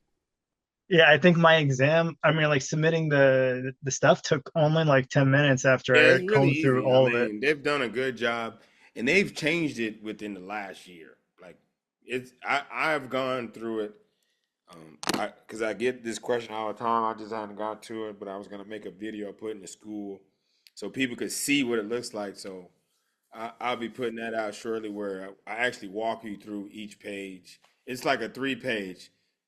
Personal information, description, last page, sign it, it's done. It'll take you all but 10 minutes, but you do the pre-work and get your descriptions down, and all you do is copy and paste it in there, put your time, and it'll tally up your time. So if you only, first project was 12 months, then it'll say add another project. Second project was 6 months, okay, add another project. Next project was 1.5 years. You add another project, boom, boom, you're done. So if you worked on a project for 2 years, then think about those big projects you worked on and use those, right? Use those. That way you can just put it in there, one and done, boom, you got your time. That's all you need. That's all you need for that. And so you'll be good. It's a pretty straightforward. It's not as nerve-wracking as people make it seem. I'm here to demystify all the rumors. It's only nerve-wracking if you get audited. And even then, man, I tell you, to that point, I've had students get audited, and I've helped them clean up. And when I watch, so if you don't initially do what we're talking about here, you're probably going to get audited. So if you just throw something in there thinking this is what they want, or it's too industry specific, then whoever is evaluating that, they don't know what industry you work in and how that goes. So keep it general, and make sure you use those PMI buzzwords, so they know, oh, I planned this thing, or I evaluated risk for this thing. They just know whatever it is you did some risk management with it. Go Wesley, go for it. Hey, Saturday, life happened. I wasn't able to log in. I did watch the videos you had posted on your Google Drive there. Is that going to be a problem at all, or what? No, you're good to go. You need me to share the link with you or something? No, I don't know the protocol for missing a class, I guess. No, you're good. You're good. Right. I think, did you message me? No, I did not. Okay. No, That was me. What's that? I said I message you. Oh, okay. Yeah, I got some money. I mean, to be honest, if you're the way your attendance is gonna come into play, if you take the exam and you're neck and neck with somebody to get a voucher. So Okay, copy. so if you're that's the accountability part. If you come in and you miss, like, hey, Chris, and you watch the videos and you're back on track, then hey, it is what it is. You know, you gotta. I think make sure you guys send a message out to Selena. She's had someone pass in her family, so send her some love. If you got her email or whatever, please do that. She was like, "Oh, I'm gonna be." I was like, "Girl, don't spend time with your family. Don't worry about this. I'll be here." You know, if it's something that serious, just give me a buzz and we'll do a one-on-one, and I'll get you up to speed. Jeff, go for it. Is it still up? The sign-in link. Go ahead. Yeah, yeah. Quick question. Someone asked in the chat, and I was wondering as well, how far back can you go when you're pulling from your project, when you're creating your project list? That's a good question. I think it's 7 years. 'Cause I know you were a young whippersnapper. For the OGs like us, you know. I think it's 7 years. Let me look in here. Let's see. You can play around in that, and it'll. Yeah, I I think it was 5 is what I'm leaning on, but.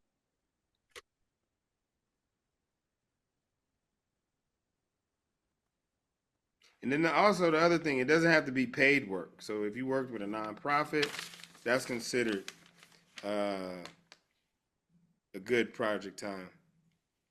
That's a good activity to do. Coursework. It's a good question.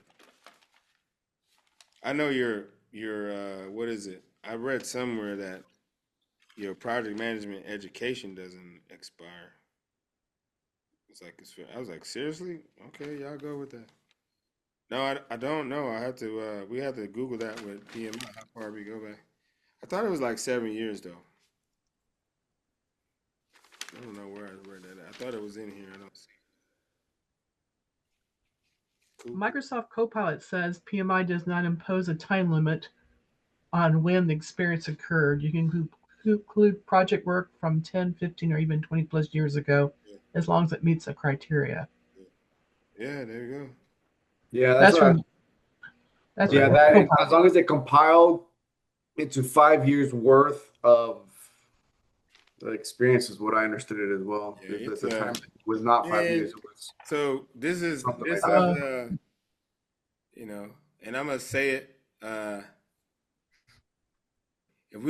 If anybody's in here from the ops, you're gonna hear what I gotta say. So you could come and find me. Just Google me on LinkedIn, Chris McPhee, one each. You have to start it off with some would say. Yeah, but that's the thing I see about this application process is like, you know, experience wise, and you know, it's very it's vague. You know, it's that's but be careful, because when you show up, folks are gonna expect you to do the work.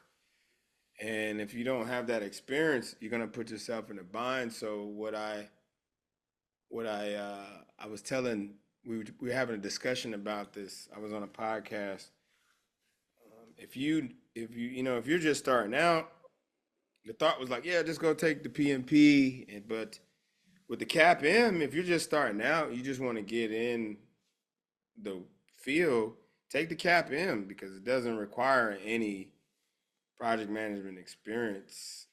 You just need 25 contact hours and a high school diploma. You could go take the CAPM, and that'll just get you in the game, especially if you only have like 1 or 2 years of project management experience, you know,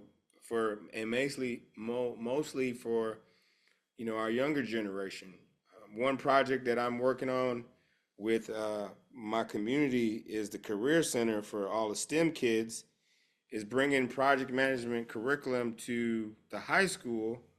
And so we could have a project management program at this career center, and those high school students can learn these skills of how to manage projects. So when they graduate high school, they're graduating with a CAPM. Some people might not go to college right away.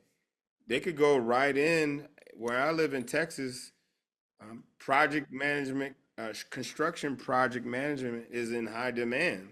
So somebody could go graduate from college and get a job as a junior PM, and they're like, oh, you got a CAPM already? Okay, we could invest in you. Bring him in or her. Get them trained up. Once they get their 3 years on the job, company pays for PMP. They're 25 years old and they're a project manager, right? So that's where I'm going. I've been talking with the high school, my son's high school, and the STEM program. He's in the STEM program, so all the engineering that's going on with software and AI, it's perfect for students. And I don't know why. I don't know. I have to go talk to the school board about it. So that's going to be the hard part, because funding is going to be an issue or whatever. But that's why I want to approach the career center versus the school curriculum, because then it would have to be only the STEM kids are going to get that education when they go to the career center. So yeah, CAPM's not bad. I mean,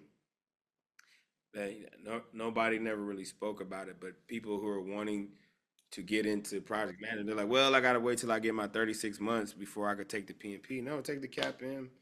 I mean, it's an investment, but you're investing in your career, It just a way to market yourself for the future. Yep. All right. Good night. You gotta go do daddy stuff. Yes. Any other buzzy questions y'all got? Well, I'm about to get out of here too. Got homework to do. Oh man. Yeah, Chris, I have a Hey, question. Chris. Go for it. Okay, I hear you. Go, Leslie. Oh, Hey, sir. So, question for you. When you were talking about putting all of our experience in for the application process, being IT PM in the government, right, military especially, they sort of bastardize the program management type stuff and put a bunch of things together, almost like rolling, like we talked about, program manager, portfolio manager, PM. They sort of kind of roll a lot of the times, depending on what level you're at, into the one.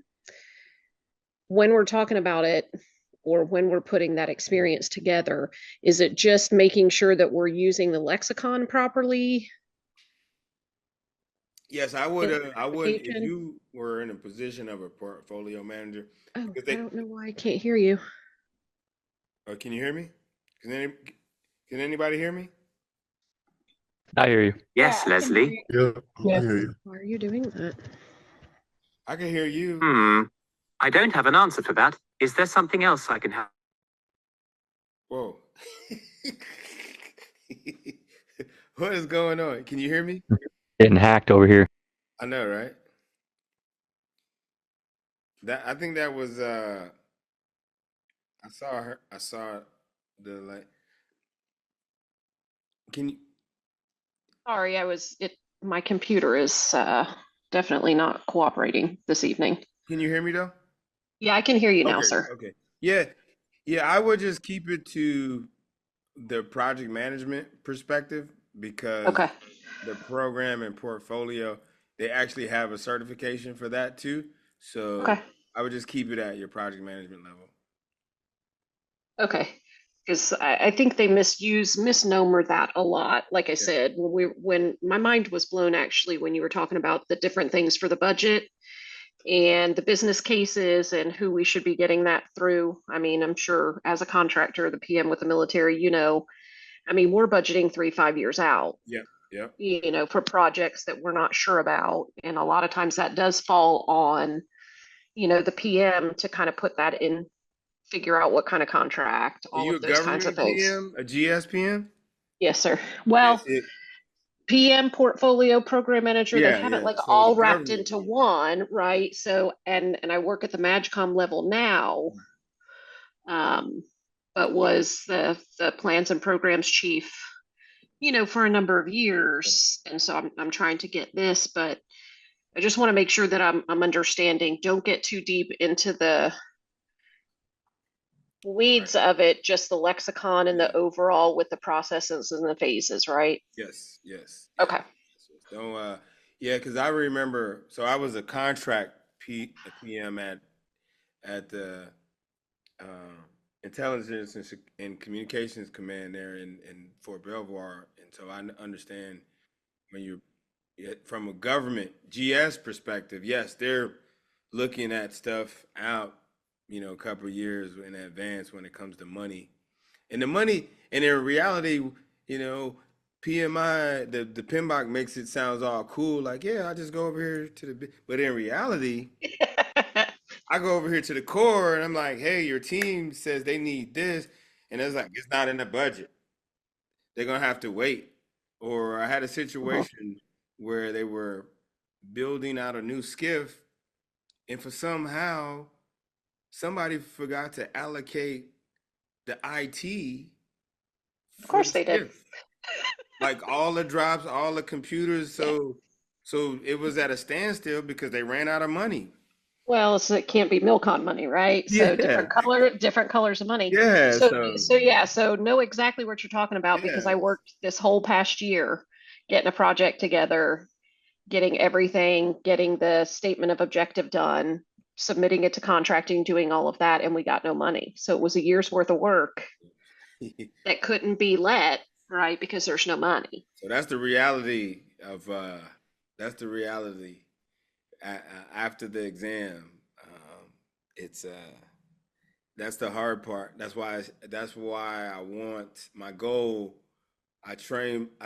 I stopped trying to coach people on just passing the exam because that does nothing for you. Right. You could pass. I could teach you how to pass the exam, but I want you to walk away. This is project management education.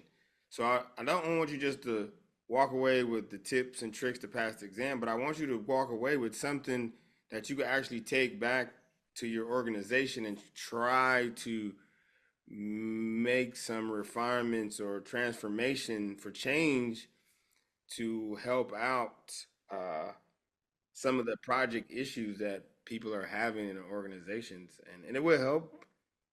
You'll have a perspective on the theory that a lot of people won't have because they hadn't taken the time to go and study the literature and study the theory and understand. But that's what they're going to expect from you with the PMP behind your name. Yeah, I think that's where we're at, and you know, it's just that life cycle management and trying to get them to buy into that, knowing that we can't just buy something if we can't afford it all the way through, you know, and that's that follow up to the PM part, right? But so I just wanted to make sure because you know, this is the first time I'm gonna go ahead and go full throttle with it. So I appreciate your help, sir. You're welcome. You're welcome. Thanks for that question. Leslie, go for it. That was me. Sorry. Oh, okay. Sorry. I was like, I know I was talking to that. All right. Who's this over here? Somebody's in the chat now. You're working on the vouchers on Saturday. He mentioned Okay. Yeah, we a little confused on that now. What happened? Is everyone that passes your exit test on the November 1st going to get a voucher, or is that going to be different now? No. That's the rule with Jay. Yeah, it's if you score, and I've already warned him. I said, hey man, get your money up. Okay, cool. So it had nothing to do with attendance. Isn't going to be a metric. No. I said reward. attendance will be a factor if there's a tiebreaker. Oh. Yeah. We try to put that in people's head. So when he's looking at, depending on how many vouchers he gets, and we haven't had that experience yet. Mostly, If we've had everybody score above 80, he's awarded. But this is the biggest class we've ever hosted. You're doing it, so we gonna see. Yeah, we'll see. I want y'all to crush it. So, hey, that's good. Excellent, excellent. I appreciate it. Thank you. All right. That'll help him get some more funding. PMI, we had some folks at PMI reached out, say, hey, what are you guys doing over there at Act Now? We see you got a big class going on there. How it's like, man, get out of here. Get out of here. But no, we're gonna try to see if we can get PMI military to help out with more funding, so the more students we have that are eligible to test right away, and he's able to get funding for them, and everybody tests out, it helps the organization, and then more funding will come because we're producing a good product. Chris, I did that Lean Six Sigma Yellow Belt course. Okay. That long 8-hour like crash course that was yesterday, and a lot of people were talking about the PMP thing, and all I did was just mention that I was doing the course with you. It was just a small little mention, and I had like, in Zoom you get like the private message. I had like 70 private messages asking what it was I was taking. So maybe fair warning ahead of time. Oh yeah. I let everyone know I was taking this one, and they were asking if you were gonna have more cohorts, but I said I didn't know. So Yeah, I just gave will. them I think this is the last one for the year, though. Yeah, well, I told them that I don't know if there's gonna be any more. I said maybe, but I just gave them your LinkedIn, and then I gave them that I saw on LinkedIn you had the study hall link on there. Like just the freely like be able to join it. So I gave them that one. So No, I just that's didn't good. know what to tell them. I told them to Yeah, just no, reach they're out to doing you. the right thing, because that's what I want to do. Is hopefully I'm working on a project to automate some of this with myself, where because these take a lot of energy, especially with work and balance. So I haven't done one in a while. I usually do a 15-hour course, which is just a couple nights, 2 nights a week, and we're done. But we got to do the grind is doing that 4.5 hours on the weekend. Like it's rough, but it's a necessary evil to make sure. And then I'm not for the intensive review. You have to already have a 35 hours. So that's what's hard about that course, because people's like, "Oh, I got my 35 hours," and I'm like, "Okay." And then I said, "What's a project charter?" And they're like, "Crickets," because you supposed, by you having your 35 hours, you're telling me that you've already have a baseline knowledge of the information. So that's why that one's a little hard for people. But no, thanks for that. Thanks. Spread the word. Spread the word. Okay, someone with no experience, what I should do? Yes. Yeah, CAPM. You can't go wrong. It will get you in the game. And if you want to get in the role of project manager, because the company will see you as somebody they can develop, and most companies, they will pay for you to acquire your PMP. The organization I worked with, we actually had a project management training division. It was a big company, so you could go there and they had all the software online. So at lunchtime, that's what I did. I did my videos at lunchtime, and when I wasn't doing nothing, I was online, because it was considered professional development for the company, and I got credit for it. So I would do classes half of the day. I do my work. I got tired of doing that. I just focused on that. And so some organizations have it baked in, and if you have one of those organizations you're working for, I would take advantage of it. So yeah, the CAPM would be a good kickoff. I know IVMF has the CAPM because they have the PMP and then the CAPM. They have both.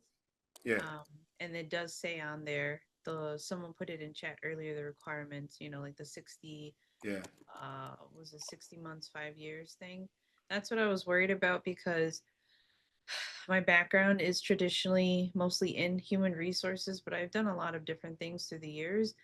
I don't know how I would verify or like show proof that I've done projects because I've done a ton of them. I just don't know how I would prove that because I mean those. Anybody you know still working there? Or like Holland?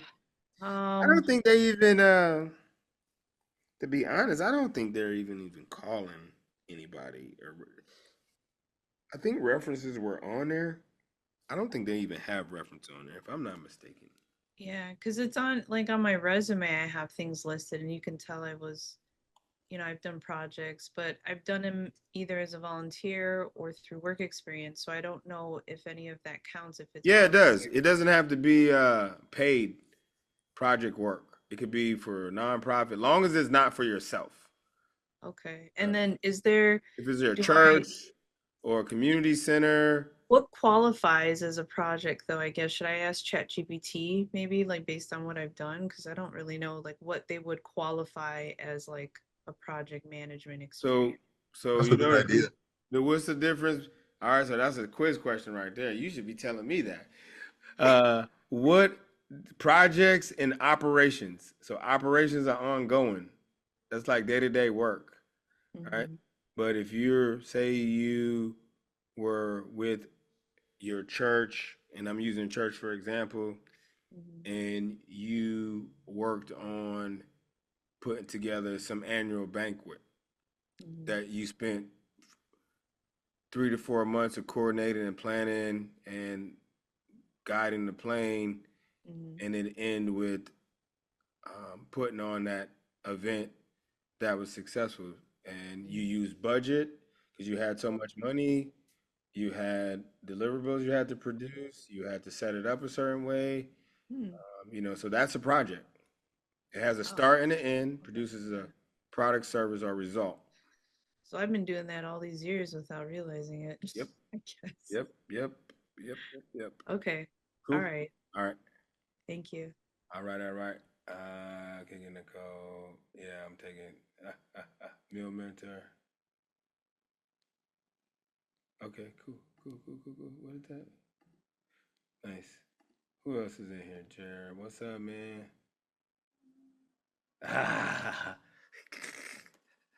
Jared, you still on here? Nah, he's good. All right, Ricky. Can't still take the quiz. Just got home. Yeah, if you missed the quiz, I have that folder in there, that sheet in there has all the quizzes on there. So I paste it in there now, and you can go in there and take the quiz if you missed it. All right, y'all. I see y'all later. Talk to y'all. I see ya. Y'all have a good night.